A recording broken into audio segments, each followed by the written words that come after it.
organized jointly by Legal Service Committee, Sillod Court, Sillod Bar Association, and your college.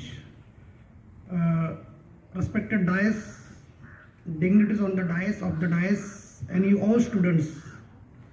This program is specially arranged for you people to know the only concept of the law, because law is a very minute one, and it is not possible for us people to explain each and every section of any particular law.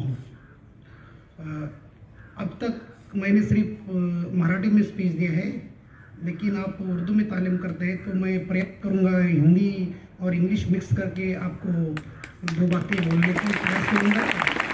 अगर मेरी हिंदी में बात करते हुए कुछ गलती होती है तो आप लोग मुझे माफ़ी करेंगे, इतनी मुझे उम्मीद है। आपको सबको पता है कि भारत देश पर करीबन 100 साल फॉरेन रूलर ने राज्य किया है। इसमें 850 साल इस्लामिक रूलर थे, उन्होंने राज्य किया। फिर 150 साल ब्रिटिशों ने किया।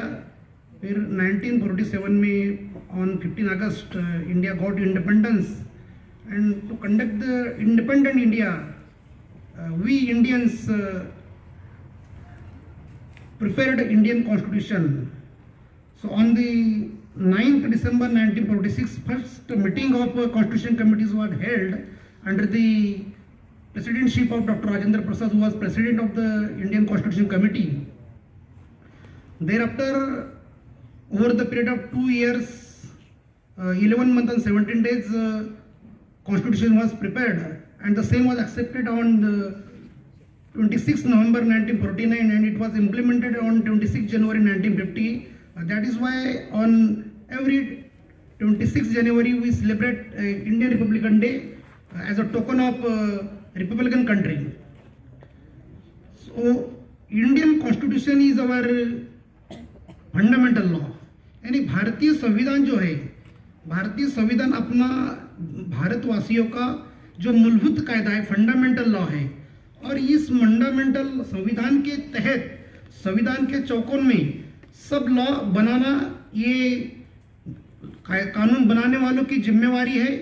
अगर कोई कानून ऐसा है कि वो संविधान के स्क्वायर में नहीं है, संविधान के तहत नहीं है, संविधान के किसी आर्टिकल का इन्फ्रिज करता है, ब्रीच करता है, तो वो जो कानून है वो संवैधानिक नहीं है, वो गैर कानूनी है। उसको डिक्लेयर करने की जो रिस्पॉन्सिबिलिटी है वो कॉन्स्टिट्यूशनल कोर्ट जैसे कि सुप्रीम कोर्ट और हाई कोर्ट पर है। समाज में जो भी दुर्घटनाएं होती है और समाज में ऐसे कोई एविल्स क्रिएट होते हैं, उस एविल को इरेडिकेट करने के लिए लॉ मेकर्स को कानून बनाने पड़ती है। अपने देश का जो मेन पिनल लॉ था वो आईपीसी था 1 जुलाई 2024 तक। अभी 1 जुलाई 24 से भारतीय न्याय संहिता लागू हो गया, तो अभी आईपीसी लागू नहीं है।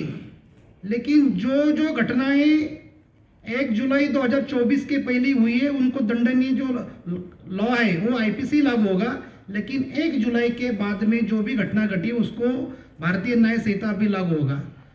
तो मेरा जो आज का सब्जेक्ट है POCSO act, prevention of sexual offences against children act. यानी जो बालक है, यानी बालक किसको बोलते हैं? Who has not completed 18 years of age, जिसने अपनी आयु की 18 साल पूरी नहीं की है, चाहे वो लड़का हो या लड़की, उसको बालक कहते हैं, यानी माइनर कहते हैं। इनके प्रोटेक्शन के लिए, तो इनको प्रोटेक्शन देने की जरूरत क्यों पड़ी? क्या पहले इस सब्जेक्ट के बारे में कोई कानून नहीं था? 377 बलात्कार के खिलाफ में कलम थे, उसके भी जो एग्रेवेटेड फॉर्म्स है उसके लिए भी बहुत ही सारे कलम आईपीसी में थे। लेकिन आप सब जानते हैं कि 2012 में दिल्ली में घटना घटी, वो निर्भया घटना के नाम से जानी जाती है। तो एक औरत के ऊपर एक घिनौना कृत्य समाज कोई नाराधमों ने किया, तो वो जो घटना घटने बाद पूरे देश में एक रोष लोगों ने एक्सप्रेस किया। और उसके बाद में लॉ मेकर यानी जो अपने पार्लियामेंटेरियन है, संसद को ऐसा लगा कि इसके ऊपर एक काफ़ी कड़क कानून बनाना चाहिए। तो 2012 में कानून बनाया। ये कानून की जो अमल बजावनी है वो 3 फरवरी 2013 से अपने भारत में लागू हुई। तो ये पॉक्सो एक्ट क्या है, जो बच्चे हैं चाहे लड़का हो या लड़की हो, इनको सोशली, मेंटली, फिजिकली उनके डेवलपमेंट के लिए उनके ऊपर कोई अत्याचार नहीं होने चाहिए, ऐसा ही कानून है। ये कानून का अलगपन ऐसा है कि ये स्पेशल लॉ है, यानी स्पेशल लॉ और जनरल लॉ 2 प्रकार के लॉ होते हैं।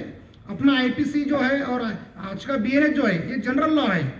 इनमें जो एक बात ऐसी है, अगर पुलिस बोलती है कि इसने ऐसा ऐसा गुनाह किया है तो ये पुलिस की जिम्मेवारी बनती है कि police has to prove the offence in the court. It is not the responsibility of the accused to prove the offence in the court. The burden is casted on the shoulder of the prosecution, that is police machinery.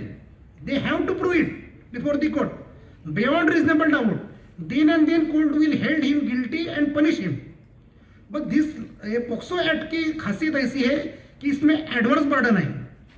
इस कानून के खिलाफ अगर किसका case होती है तो it is the responsibility, liability of the accuse. He has to prove before the court that he has not committed any offense at all. Prosecution has not that responsibility.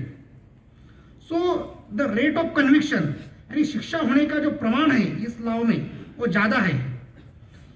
और क्या रहता, कॉलेज में अभी मेरे भी 2 बेटियां हैं, मेरे भाई की एक बेटी है अभी शादी की जैसे उम्र की है, मेरा एक भतीजा है।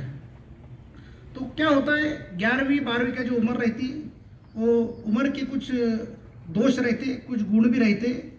तो थोड़ा सा अट्रैक्शन की वजह से लड़कों लड़की को एक दूसरे से मोहब्बत हो जाती और ये नासमझ उम्र में कुछ गलतियां कर बैठते, समझता नहीं इसीलिए कर बैठते। तो ऐसे गलतियां होने के बाद में, लेकिन कानून तो किसको छोड़ता नहीं। आपने पेपर में सुना होगा कानून के हाथ बड़े लंबे हैं, आपने ये भी सुना होगा कानून अंधा है, आपने सब बातें सुनी है। लेकिन ये स्टेट मशीनरी की जिम्मेदारी है कि संविधान ने अभी article 21 right to life and personal liberty और ऑल अदर फंडामेंटल राइट्स पे बात की हमारे कुछ स्पीकर ने।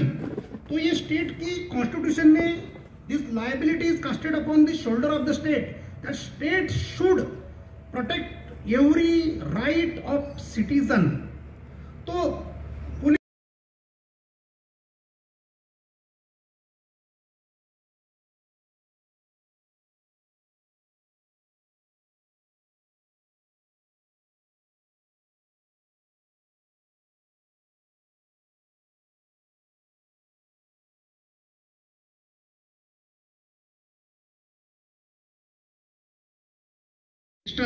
but that act not is special when it is general, but this act is special, and being special it is superseding all general laws. So thank you very much, you bear me very much thankful to आदरणीय ढाईके साहब।